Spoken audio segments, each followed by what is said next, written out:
Está con nosotros Adalberto Méndez López, integrante del Consejo Consultivo de la CNDH. ¿Qué tal, Adalberto? Hola, Carlos, ¿qué tal? Muy buenos días. Buenas tardes, perdón. Buenas tardes. Pues usted firmó este documento en el cual pues nos dan a entender que si bien Rosario Piedra Ibarra pudo haberse expresado, lo pudo haber hecho personalmente, pero no utilizando a la institución.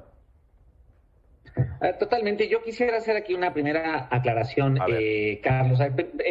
La restricción que deriva del artículo 102, apartado B, habla y lo dice claramente la Constitución, son temas de asuntos electorales y jurisdiccionales. Sí. La primera pregunta que cabría precisar es ¿qué es un asunto electoral? Para eso tendríamos que ir al artículo 7º, fracción primera de la Ley de la Comisión Nacional de los Derechos Humanos, que establece claramente que no hay facultades o no tiene facultades la Comisión Nacional de los Derechos Humanos respecto a hechos o resoluciones de carácter electoral. ¿Esto qué significa? Que la Comisión Nacional de los Derechos Humanos no podría o estaría impedida para emitir una recomendación, por ejemplo, frente a una de sus facultades sancionatorias en contra de un partido político o al propio presidente de la República, ¿no? Esa es una cuestión. Y la otra cuestión, que es en la que se enmarca la recomendación general, la recomendación 46/2022, permite de alguna u otra manera hablar de los derechos humanos y entre estos los derechos humanos, los derechos político-electorales, que de acuerdo con el artículo 25 del Pacto Internacional de Derechos Civiles y Políticos es una cuestión completamente diferente a la que establece el artículo 102, apartado B. En este entendido se da este encono de donde sale nuestro comunicado respecto a la recomendación y respecto al comunicado que hace la Comisión Nacional. Y el comunicado, y quiero hacer nada más una precisión, no lo firman 7 de 10, lo firmamos 7 de 7, porque originalmente éramos 10 de 11, en mes de octubre hay una rotación de 2 consejeros y el consejo se reduce actualmente a su composición actual, que somos 8 consejeros de 11. Y de estos 8 consejeros somos 7 que somos los que fuimos designados por el Senado de la República, y la 8ª consejera sería la titular de la Comisión Nacional. Es decir, el comunicado fue avalado por la totalidad de las y los consejeros. Y el comunicado apela a una cuestión muy importante. Es que hacemos una clarificación, y es que, la recomendación general, primeramente, no tiene nada que ver con lo que dice el comunicado. La recomendación general habla de memoria histórica y de alguna u otra manera es una recomendación muy importante porque habla de un periodo de tiempo, digamos, del pasado, donde además está centrado en actos del ejército, ¿no? Ni siquiera en temas de carácter electoral. Entonces, de alguna u otra manera, cuando sale el comunicado de la Comisión Nacional, nos genera extrañeza y alarma a las y los consejeros porque desvirtúa por completo lo que dice la recomendación.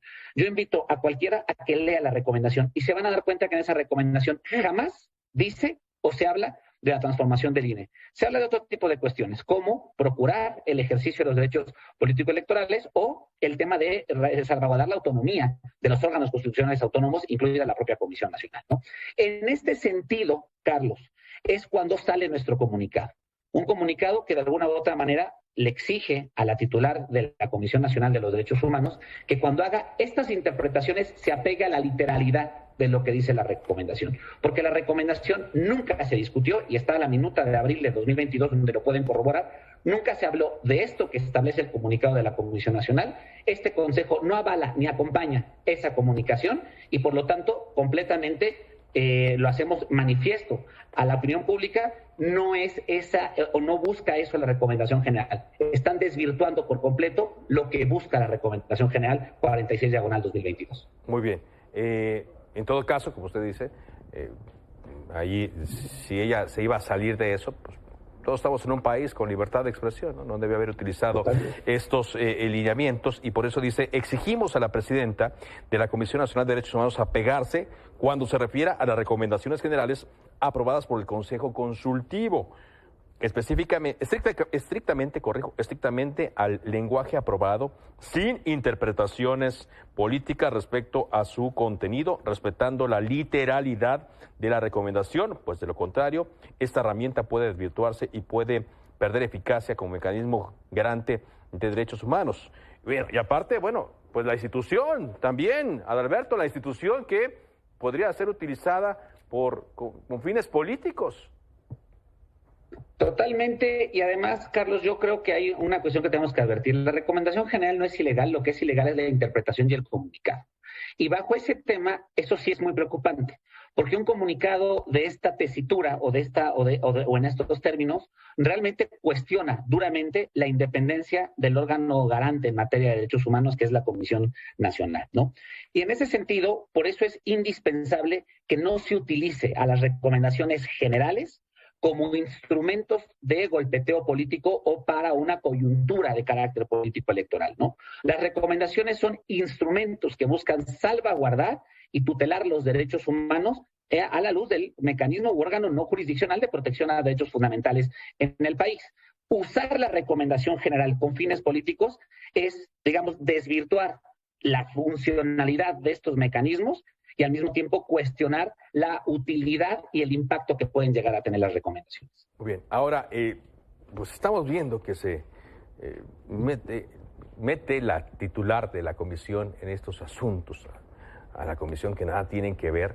Y esta es una pregunta que yo le hago con base en el comentario que mencionaba yo, que la notamos ausente a la comisión en los hechos en donde sí es necesario que actúe por violaciones flagrantes a los derechos humanos, por atención a víctimas de delitos, a familiares de víctimas de delitos. ¿Cómo lo están viendo ustedes como integrantes del Consejo Consultivo? ¿No les preocupa esta situación? Carlos, nos preocupa, pero sobre todo nos ha ocupado. Cuando fue el tema de la militarización, este Consejo Consultivo, salimos también de forma unánime. Ahí nada más una consejera no acompañó el comunicado respecto a la ausencia de la comisión en impugnar las reformas normativas o regulatorias respecto a la militarización del país. En ese entonces, 9 de 10 consejeros salimos a denunciar y a mostrar nuestra inconformidad respecto a la inactividad de la Comisión Nacional en materia de militarización. Y antes de ese comunicado volvimos a salir, en ese sentido fuimos ahí 7 consejeros respecto a cuestionando y observando, ¿no?, haciendo un extrañamiento respecto de la acción de inconstitucionalidad que promovió en su momento la Comisión Nacional para proteger a los deudores alimentarios. Salimos contundentemente mencionando que esa acción de inconstitucionalidad carecía por completo de perspectiva de género y de perspectiva de protección a derechos humanos. Afortunadamente, Carlos, la Suprema Corte hizo lo correcto respecto a ese asunto, claro, y no le dio entrada ni le dio la razón a esa acción de inconstitucionalidad a todas veces procedente.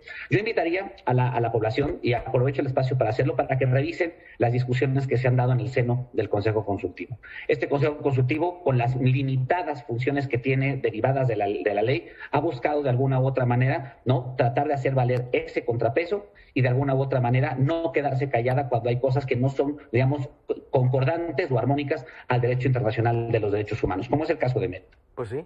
Eso lo hemos visto, pero lamentablemente la actuación de la titular de la Comisión Nacional de Derechos Humanos no está haciendo un contrapeso, que de por sí ya la Comisión también tiene una actividad limitada. Bueno, la ley también la limita mucho, pues parece que ahora lo que hace Rosario Piedra Ibarra es que la pone de tapete a la Comisión Nacional de Derechos Humanos contra el gobierno, el Ejecutivo, que en este caso pues debe ser un contrapeso.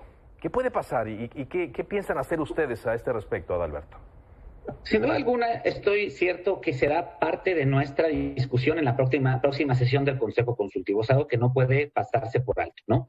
Sin embargo, Carlos, yo creo que de alguna u otra manera la reflexión va más allá. Y es que tendríamos que estar, digamos, preguntándole al órgano que no solamente la designó a ella, sino que nos designó a nosotros y nosotras los consejeros, ¿no?, que es el Senado de la República. El Senado de la República, y nada más quiero recordar que tanto la titular de la Comisión Nacional de los Derechos Humanos como las y los integrantes del Consejo Consultivo pasamos somos parte del mismo proceso de elección. Nos eligen con el mismo procedimiento y con las mismas características. Aquí mi pregunta sería, creo que le toca al órgano, digamos, elector, que es la Cámara Alta, el Senado de la República, no solamente mandar a comparecer a la titular si creen que hay motivos, yo creo que los hay, yo creo que este comunicado no es menor y ese comunicado exige una explicación, pero incluso también a las y los consejeros, ¿no? Creo que ese es un ejercicio que fortalece al organismo, fortalece la rendición de cuentas y sin duda alguna si hay que ir a comparecer y hay que ir de alguna u otra manera a explicar, tenemos que hacerlo. El problema es que también necesitamos, ¿no?, que exista este llamado a la comparecencia y a la rendición de cuentas que de alguna u otra manera con este tipo de comunicados no solamente cuestionan duramente la imparcialidad y la independencia del organismo, sino incluso la legitimidad del propio Consejo Consultivo. Por eso el comunicado que 7 de 7 consejeros emitimos el día de ayer respecto al comunicado, que no procedió de ninguna manera de la Recomendación General 4446/2022.